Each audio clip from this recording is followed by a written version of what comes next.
and Rob Edwards in the first part of the show. I've got to say, Gordon, Geneva looked quite nice, didn't it, in the background? Fair do. It looked a bit chilly, actually. And that water looked a bit cold. I didn't fancy a swim in there, I'll be honest. But, well, it's exciting times for Haverfordwest County, let's be honest. You know, it's something really to look forward to. We'll know who they got now tomorrow and where they're going to go. And, it'll be... I'll be going to the game at Parc y Scarlets, that's for sure. Yeah, I'm looking forward to that. Most of us will try and make an effort to go there. Well. And Fraser, you won't be going to Stebbin Heath Park because I think you might find it hard to get in there actually nowadays. A nice retro mention. No. They are actually hosting a watch along at the club tomorrow as well, 3:00 UK time for that draw, so you can head to the Oggy Bridge Meadow if you do want to watch and see who the Bluebirds get in real time. Let's talk though to a big friend of Pure West Sport. Really good to welcome Ffion Ashman back to talk football and cricket and a look ahead to the Women's Euros, which are coming up very soon as well. Ffion, how are you? I'm good, thank you. Listen, really good as always to speak to you on Pure West Sport, and it's where do we start with you really, because you're in the midst of the cricket season, which is going well, but I think we should start by talking football. I think the last time you joined us, you were talking to us about playing for Carmarthen Town. Your season hasn't long finished, and actually you're back in pre-season training quite soon, but looking back on last year, it was a good one for you, wasn't it? A very successful season for us all, really. We set out wanting to win the double again, get promoted to the Adran South, and lucky enough, we all worked our socks off and we achieved both of those things. So we're looking forward to starting pre-season ahead of a big challenge next year of competing in the Adran South. Wow, that's really exciting. And how was your season in goal at Carmarthen, Ffion? How did that go? I had a really good season again. I didn't have much to do in some of the league games. But the Welsh Cup against Swansea will be a highlight. I feel like I had a really good game that game. And as a team, we were solid. We conceded 4 goals all league season. Wow. So very good defensively. That's Golden Glove territory, Ffion, isn't it? How many clean sheets did you keep? I don't know. I didn't. She says that. I haven't. But as a team, we couldn't have asked more from each other. We dug deep. It was difficult at times, but we kept going. And lucky enough, we went to the cup final in Cascade against Goitra, and we went 2-0 down. And we came back to win 4-3 that day in the cup final, which was huge. But we knew our main aim this season was to get promotion and win the league. And on May 28th, Wednesday, up in Carmarthen, we achieved that. So we got to lift the league trophy as well. So very good season. Congratulations. Let me bring Fraser in. Yeah, Ffion, congratulations. That sounded a great season. And I know you've previously been playing at the likes of Swansea City and Aberystwyth. Now, Carmarthen's hardly down the road, but it is obviously less travel for you of sorts anyway, although you have just mentioned winning the league at Carmarthen on Wednesday night. So that's not an early bedtime either. But how grateful are you that you able to have a club that's more accessible to you, but yet you can still continue to play a high standard of football? I think it's quite nice actually to get home at respectable times and not wake up in the morning absolutely tired. And it's just been really good. So I had a phone call from Carwyn for like 5 years ago. It said, "Hear me out. I'm starting a team at Carmarthen Town." Unfortunately, we'd have to start at the bottom, like the lowest tier, and work our way up. And he said, "I got a 5-year plan. I want to be in the Adran leagues." And I thought, "Oh, this is a big risk, really." But me and Caroline Cooper from Milford, remember Caroline. We took the chance, and I've absolutely loved it. I can't fault it. There's been times I think I thought, I'm not doing much here, and I'm very grateful that we enter the cups because that's when I get to have a little bit of a game. But I'm really, really excited for next season. It's going to be so much more competitive, and who knows. We've done back to back, and we do another one. The dog thinks so, by the sounds of it. Yeah, sorry. Yeah, that's my dog, actually. Oh, right, sorry. Ffion, like you say, you're going to Carmarthen, they're so much more accessible for you. But I do notice it in Pembrokeshire football now. There's obviously a lot more girls football at junior age and a lot more good players coming through. You look at the Haverford County academies, you look at the SSA academies, you look at girls soccer schools that are run. Why haven't we now got our own maybe league in Pembrokeshire? And can you see a time again when we do have one where it is competitive, where players like yourself maybe don't have to travel to play a good standard football? I know that day is some way off at the moment. Or is the fact that these young girls are incorporated into academies so early, does that maybe stop it happening? I think I've never actually played probably football in Pembrokeshire, Pembrokeshire League. Wow. Even when we were playing for Mallaby Ladies, when I used to get to play with the likes of Angharad James and Hannah Lewis, we were playing in the South Wales League then.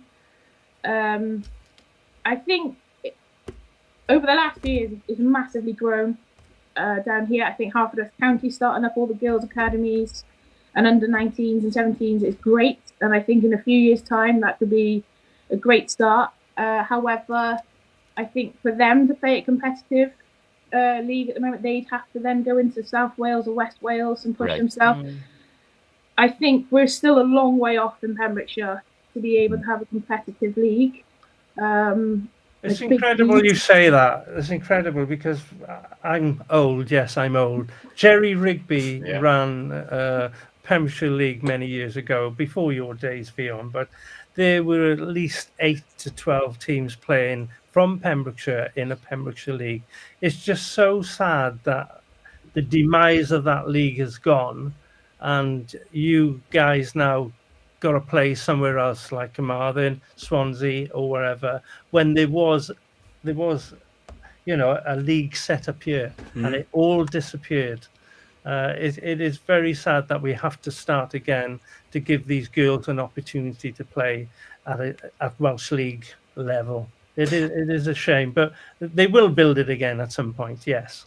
Yeah, but I do think it will get there. I think it's going to take a lot of volunteers, a lot of funding, a lot of backing from men's teams, which Haverfordwest are very lucky, I think, with how well they're doing as well. And they're getting the girls and the women now on board.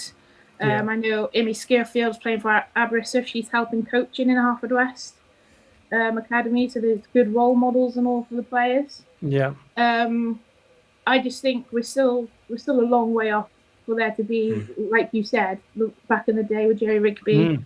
I don't know what. You mentioned Caroline Cooper. She would tell you all about that. She's Welsh international as well. She was playing in those leagues, so she would tell you how good it was back in the day. One thing we are doing pretty well in Pembrokeshire, Ffion, and we'll just change sport for just a sec, is the women's cricket, actually. And let's talk cricket, because I know this is your other sport, isn't it? And you love playing cricket. Start with the women's season. You're playing for Cresselly, aren't you? And you've got a semi-final to come. Yeah, so we've had a very good start to the league and the campaign. We've played 3 league games, full league games. We've won them. We've got Burton tomorrow night, which will be a good test, as always is, against them. And a week Sunday, we've drawn Pembroke Dock in a cup semi-final, which we played in Pembroke, with the first game of a double-header that day, which would be great for women's cricket. Hopefully a lot of people will turn up and support both games. And fingers crossed we do enough to get to the final.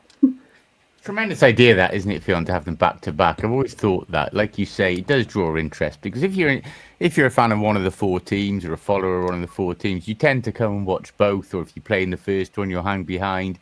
Or even if you're playing in the second one, you tend to arrive that bit earlier and catch it. So it really does help crowds and maybe promote a bit of a vibe and give more exposure to these games, doesn't it? Yeah, we have. We used to play the cup semi-finals. I remember when I used to play for Burton, they used to be in the week, and we didn't get many people there. And then when I joined Cresselly, they came up with the idea of having a double header, and we had so many more people there supporting. And like you said, if we're on first, we stay and watch the second game. If we're on second, we're there early. We watch a bit of the first game, and I just think we all support each other, and it's just good to see so many women out playing cricket, and a high standard as well. The standard of ladies cricket is getting better and better, which is great to see. And there's more and more teams, like Langham's joined the league this year, Sort of Slut recently joined. So to have 2 competitive women's leagues in Pembrokeshire, I would never have said that would have happened like 5-6 years ago. Yeah, and competitive indoor league as well. And of course, more females now playing in male team on the Saturdays, which is positive. It's something we had at Llanrhian. We had 3 ladies representing our seconds this year. But we're not here to give you a completely easy ride, Ffion. I have been down the list of transferred players this year. I did notice the name Ffion Ashman from Cresselly to Hundleton. So explain that big money move for us. There's so Cresselly this year started up a 4th, 5th team of Haverfordwest. Right. Cresselly, I think, is a fantastic club. I absolutely love the club.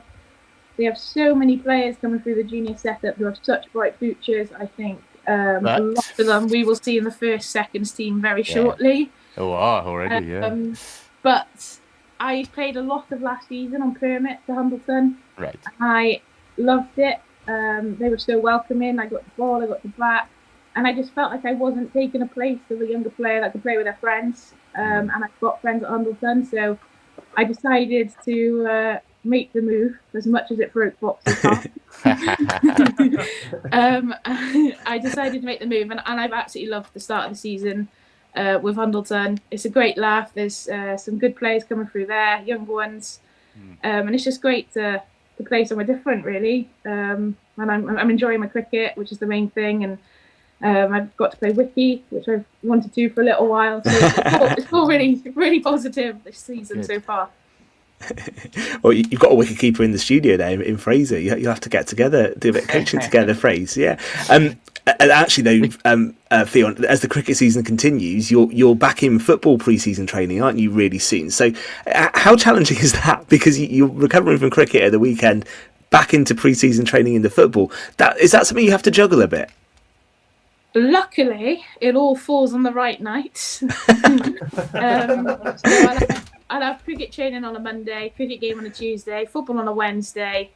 I'll actually have a night off Thursday, Friday, cricket Saturday, and then if we have pre-season games, they'll be on a Sunday, or if not, I'll have county cricket if I can get back to training with them and stuff, which I've found tricky. I've missed a lot of county cricket this season due to football. So it has clashed a bit this season. But I wouldn't have it any other way. We've been successful. You've got to make sacrifices to win things, and luckily the sacrifices pay off, because otherwise I think I would probably sit there and cry. But we've been there. We've all been there. But no, it's going really well. All of it fits quite well at the moment, so I'm enjoying it. Sacrifice is one thing, but also a really good diary, I think, Ffion, to keep up to date and make sure you get to the place at the right time as well. Look, listen, we couldn't have you on tonight without looking ahead to the Women's Euros, which are coming up next month, and Wales in Group D. It's been described as the group of death. It's a really tight group, this, for Wales. It's Wales, the Netherlands, France, and England. So Wales-Holland is the first game on Saturday, the 5th of July. They play England in the last match. So give us your thoughts. How are Wales looking going into this tournament? It's brilliant as well. People we've mentioned already on the interview, someone like Angharad James will be flying that Pembrokeshire flag. How excited are you for the Euros, and how do you rate Wales' chances? I'm really excited for the Euros, more excited than ever, because obviously Wales are there, which is, first of all, a fantastic achievement. I was absolutely buzzing, quite emotional for the girls, especially Angharad James, especially Jess Fishstock, Sophie Ingle. They deserve it more than, I'm not saying more than others, but they deserve it. For they've been there for years. They've been there for the lows of Welsh women's football, and now they get to live a high. Just like I'd say, Gareth Bale finally made his Euros and the World Cup, so quite on par with that. I do feel that they are definitely in a group of death, bless them. But what an experience to say you've played for your nation in a European Championship against 3 of the best teams in the world, let alone in Europe. And I think in preparation, the Nations League, hasn't gone to plan, as in they've been relegated, but they've got to play against some very good opposition in preparation for that. And I think it's just great that they get to fly the flag for Wales, and Harrod gets to fly the flag for Pems. Again, great for role models for the girls' academies, girls' teams everywhere.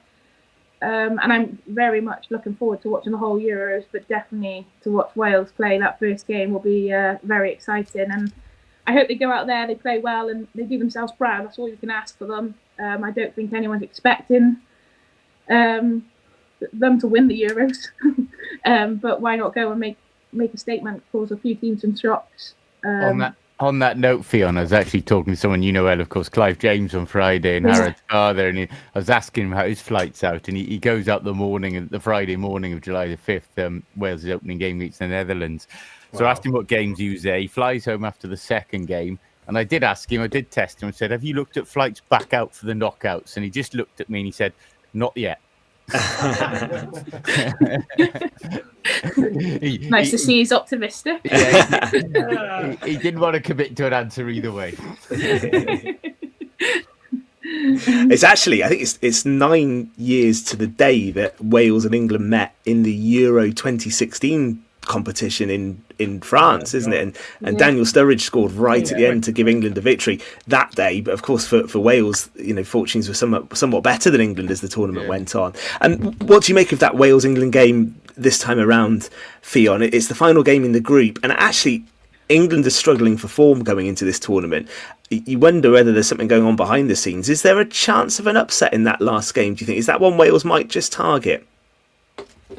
I think so, yeah, because I think England, they might have a lot writing on that game too, depending on how they get on in their first two group games. Yeah. So England might need to go in that game needing nothing but a win. And who's to say Wales don't get a couple of draws from their first two, and if they beat England, they go through. Like the third game's always exciting. I think, they are struggling for form.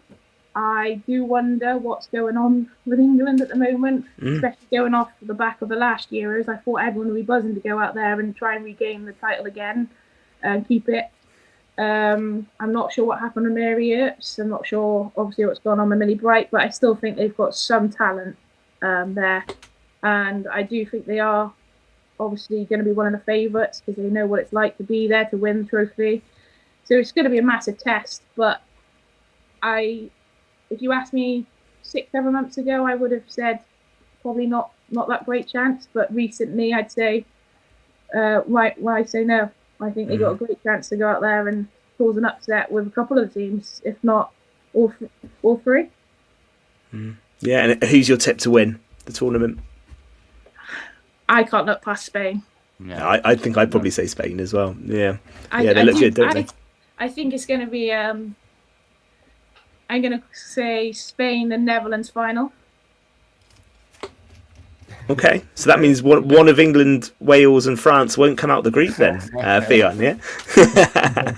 It's one to watch when that gets going. What does it mean, just finally for you, what does it mean as someone who's followed women's football, and we speak to Joe Price regularly on this show as well, but to see Pembrokeshire women playing in that Wales side, does that give you some extra pride? Yeah, I think especially because I've been lucky enough to share the pitch with Angharad growing up. We went through junior football together for quite a bit of time. When Wales beat Republic of Ireland in that game, at the end of the game, I was quite emotional. More for Angharad and the girls, but more for Angharad. I think it's fantastic for someone from Pembrokeshire, from a little town village that Angharad's from, to go. I played for Wales in the European Championships against three of the nations. I think it's going to be great for her to come back and tell some stories to the younger children, and she continues to just be an inspiration and a role model, which is all we can ask for a small place like Pembrokeshire. She's showing that girls can dream and achieve, basically, which is great. That's phenomenal. I have to say, Ffion, this time last week, Fraser was actually in Belgium, and I think he was quite emotional as well. Nothing to do with the score. It was the Belgian beer, wasn't it, Fraser? when that fourth Belgian goal went in. It was the range of everything, I think, to be honest with you. I had to watch the highlights back the next day to calm down. Yeah, pandemonium in that way end as we came back from 3-0. But well used to it now, going away with Wales and having the excitement and then having my heart broken at the end. So do it again at Wembley in October, I think. Well, listen, Ffion, it's an absolute pleasure to have you with us again tonight on Pure West Sport, and you speak so brilliantly about just the positiveness of being involved with sport in Pembrokeshire. It's brilliant. So you keep that up. We will talk to you no doubt during the Euros, I reckon, as that unfolds. Good luck for the rest of the cricket season, and good luck with that semi-final, and good luck for the pre-season starting in football as well. Sorry, Ben. Thank you. literally just had a request come through my phone. I won't mention the sender. He wants me to ask Ffion, how did she enjoy her 30th birthday party a few weeks ago? It sounded like quite a pointed question, so I imagine there's stories to tell. Is that right, Ffion? Not on air. Yeah. So the actual day of my birthday was the day we played Carmarthen away. So we got the trophy on my birthday, which is great. So the Saturday after that was my 30th. So obviously it was double celebration. Oh, right. It was a great night. There was lots of dancing, and yeah, it was great. Ffion, I thought you answered that question very skillfully, actually. I can see why you kept so many clean sheets last season, dealing with a question like that. Thank you very much, Ffion. We will speak soon. We've got the final part of Pure West Sport to come, and we'll be back with that next. Pure West Sport Show, sponsored